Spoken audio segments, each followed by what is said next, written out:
For someone listening today who may be wondering whether home ownership is even possible for them, what are the best first steps to learn more and see if they even qualify for a program like this? Well, basically, the first step is always to get in front of a lender because the participating lender is going to determine their eligibility, is going to determine which program works for them, and is going to kind of give them an idea of how much home they can afford. Because ultimately, it's based on your income, and based on your income is going to determine what home you can qualify for. And not just your income, because if you have debt to income, they get into that a little bit. They try to see how much money you still have available and how much you can, for how much you're able to qualify for. But they're your first step. A lot of times, folks are, they're hesitant and they're thinking about it. To me, like what I've seen that has worked for many people is when they go sit right in front of the lender and the lender kind of lays it out. And then once they know and once they have an idea, they can make a choice.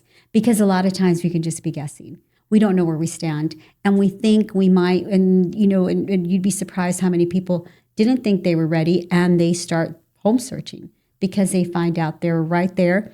There's funds there, there's programs there, and it kind of just gets moving pretty quick. But that is always the best bet. Many folks, we come from a background where, we're worried about our credit. That's a big thing. Mm-hmm. And go to the lender. Because the lenders, sometimes they're able to, many of them have a system where they'll be able to tell you, hey, don't pay for that, pay for this. And, we can help you get over this burden. And they might tell you what you need to do and get you ready within a few months to what you can do. I did that.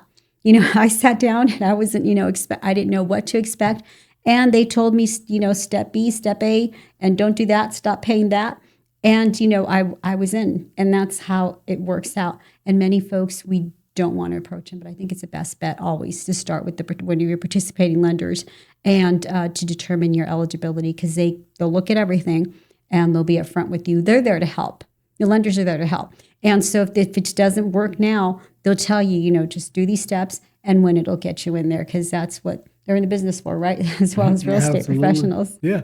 And, and that's something that I always encourage as well, because a lot of times if you are credit deficient or you feel like you're not in a position to buy yet, you want to go at it alone and just kind of do all your own individual workshop instead of reaching out to the professionals who can help you get in position. Because if you go get your income tax or you get a lump sum and now you guess on what you need to pay off or what you need to do, and now those funds are gone, and they could have really actually helped you structure what you could do to be able to maximize that potential of buying a home.